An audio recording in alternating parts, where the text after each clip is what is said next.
हाय, मेरा नाम बिंटू है और आज मैं सिखाने जा रहा हूँ कि एक सिंगली लिंक लिस्ट से एक नोड कैसे डिलीट करते हैं। मैं मान के चलता हूँ कि आपने मेरा पहला वाला वीडियो जिसका लिंक मैंने यहाँ प्रोवाइड किया है वो आपने देखा हुआ है, जिसके ज़रिए मैंने एक सिंगली लिंक लिस्ट कैसे क्रिएट करते हैं और उसको ट्रावर्स कैसे करते हैं, उसको डिस्प्ले कैसे करते हैं वो समझाया हुआ है। उसका कोड मैंने जरूर यहाँ दिखाया है, लेकिन मैं इसको समझाऊंगा नहीं क्योंकि वो हमने पिछले लेक्चर में कर लिया था।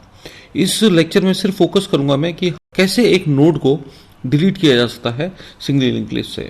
तो ये तो हल्का सा इंट्रोडक्शन है कि एक नोड है, क्योंकि हम ये जो सिंगली लिंक लिस्ट बना के चल रहे हैं उसमें मान के चलते हैं कि वो इंटीजर वाली लिंक लिस्ट है। तो ये आपका एक नोड है जो लिंक लिस्ट का है। इसमें दो डेटा मेंबर्स हैं, एक इंटीजर टाइप का डेटा है और एक नेक्स्ट है जो पॉइंटर है, जो अपने नोड टाइप के स्ट्रक्चर को ही पॉइंट करेगा। ये आपका स्टार्ट लिस्ट है जो अपना ग्लोबल पॉइंटर है, जो लिंक लिस्ट को पॉइंट करेगा, जो लिंक लिस्ट के स्टार्टिंग नोड को पॉइंट करेगा। तीन मेथड प्रोटोटाइप्स हैं, क्रिएट लिंक लिस्ट, डिस्प्ले, नाम से लग रहा है कि लिंक लिस्ट क्रिएट करेगा, डिस्प्ले करेगा, और ये डिलीट लिंक लिस्ट है जो अपना डिलीट करेगा नोड को। ये आपका मेन्यू आएगा रन करते हैं कि भाई आप 1 दबाओ लिंक लिस्ट क्रिएट करनी है, तो 2 दबाओगे कंटेंट डिस्प्ले करना है, एक मेन्यू आएगा। ये एक छोटा सा मेन्यू ड्रिवन प्रोग्राम है, तो ये लूप चलता रहेगा जब तक यूजर 4 नहीं दबाएगा। सपोज यूजर ने दबाया 1 तो क्रिएट लिंक लिस्ट में चला जाएगा इस मेथड पे, और ये अपन समझ चुके हैं कि ये लिंक लिस्ट क्रिएट करेगा, यूजर से कुछ वैल्यूज मांगेगा, उसको लिंक लिस्ट के रूप में इसको ऐड करता जाएगा। डिस्प्ले से डिस्प्ले भी करेगा, डिलीट लिंक लिस्ट से डिलीट होगा नोड, है ना। तो अपन ये लिंक लिस्ट का कोड था जो अपन ने पिछले लेक्चर में समझ लिया था। आप जरूर उसको, ये कोड है जस्ट आपको रेफरेंस देने के लिए है। अगर आपको ये कोड समझना है तो जो मैंने लिंक प्रोवाइड किया है आप उसको जरूर क्लिक करना, नहीं तो आप youtube.com पे जाके बिंटू हरवानी सर्च करना तो आपको मेरे सारे वीडियोस मिल जाएंगे। ये डिस्प्ले करने के लिए है। ये है मेन लेक्चर आज का। जब भी आप लिंक लिस्ट से नोड डिलीट करेंगे तो 3 कंडीशंस आएंगी। या तो यूजर फर्स्ट नोड डिलीट करना चाहता है, या वो बीच का किसी नोड को डिलीट करना चाहता है, या लास्ट नोड को डिलीट करना चाहता है। तो जब आप लिंक लिस्ट बन जाएगी आपका क्रिएट लिस्ट मेथड से, जो अपने अभी पीछे देखा, तो स्टार्ट लिस्ट तो फर्स्ट नोड पे पॉइंट करेगा और लास्ट में टेम्प और न्यू नोड पॉइंट करेंगे। इनकी मेरे को जरूरत नहीं है, हम लिंक लिस्ट को एक्सेस ही स्टार्ट लिस्ट से करेंगे। तो मान के चलते हैं कि यूजर ने 4 वैल्यूज डाली हैं। यूजर से पूछा जाएगा क्या वो वैल्यू डाली है जिस वैल्यू के नोड को आप डिलीट करना चाहते हैं। सपोज यूजर ने डाला 5, यूजर फर्स्ट नोड डिलीट करना चाहता है, तो आप क्या करोगे, एक्स्ट्रा एक टेम्परेरी पॉइंटर ले रहे हैं, उसको आप कहेंगे कि आप फर्स्ट नोड पे पॉइंट कर, और स्टार्ट लिस्ट को कहोगे कि आप नेक्स्ट पॉइंट पे चला जा। यानी स्टार्ट लिस्ट को कहोगे कि जहां तेरा next pointer, next member point कर रहा है वहां चला जा, क्योंकि स्टार्ट लिस्ट ही वो है, वो पॉइंटर जिसकी मदद से आप लिंक लिस्ट को ट्रावर्स करोगे। तो जब स्टार्ट लिस्ट ही सेकंड नोड पे आ गया तो वो एक्सेस ही यहां से करेगा, तो ये नोड तो वैसे ही दिखेगा नहीं, ठीक है। फिर आप फ्री कमांड से जो मेमोरी इस टेम्प नोड को अलोकेटेड थी वो फ्री कर दोगे। तो इसको कहते हैं dynamic memory allocation, so that ये जो फ्री हुई मेमोरी ये प्रोजेक्ट के बाकी हिस्सों में या किसी और सॉफ्टवेयर में यूज की जा सके। तो ये आपका फर्स्ट नोड डिलीट करने का कोड है।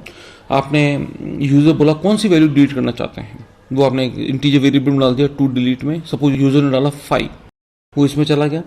आप चेक करोगे कि जो पहला नोड है क्या वही 5 है। अगर सपोज है तो आप इस इफ ब्लॉक में जाओगे, अगर नहीं है तो ऑब्वियसली यूजर, इसका मतलब यहाँ तो कोई बीच का किसी नोड को डिलीट करना चाहता है या फिर लास्ट नोड को डिलीट करना चाहता है।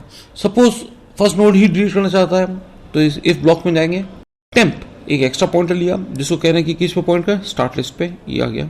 फिर आप कह रहे हो स्टार्ट लिस्ट को कि जहां तेरा नेक्स्ट मेंबर पॉइंट कर रहा है वहां चला जा, तो स्टार्ट लिस्ट अपने नेक्स्ट मेंबर पे आ जाएगा, यहाँ आ गया।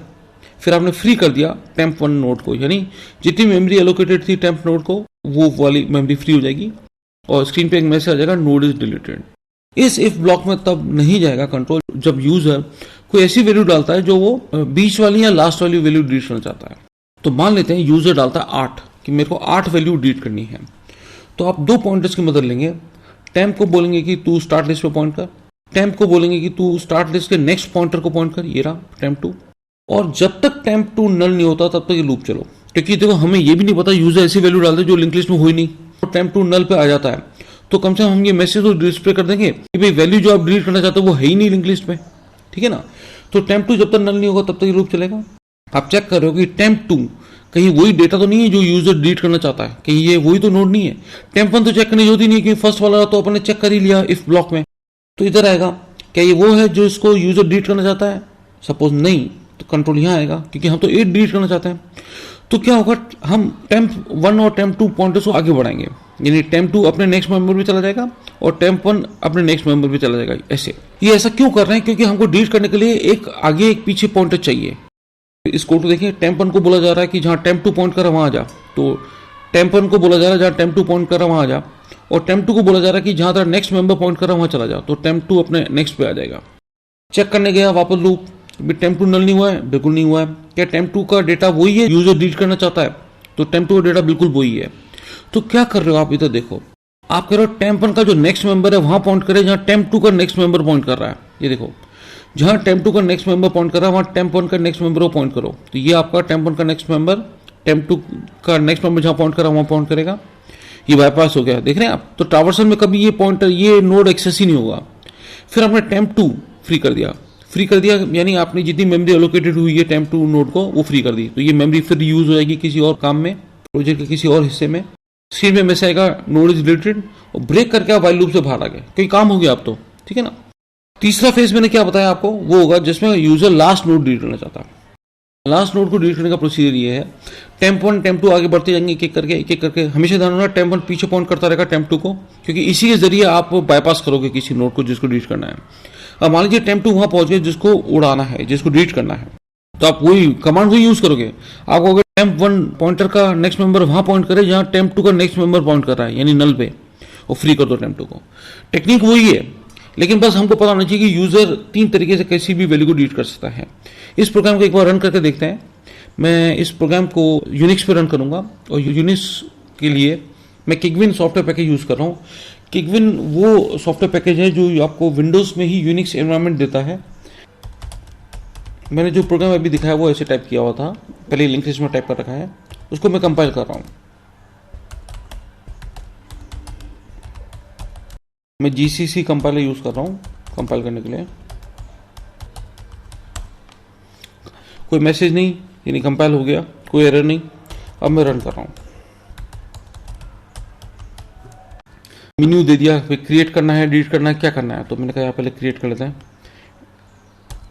वैल्यू डालिए, मैंने डाला सपोज 1, और ऐड करना यस।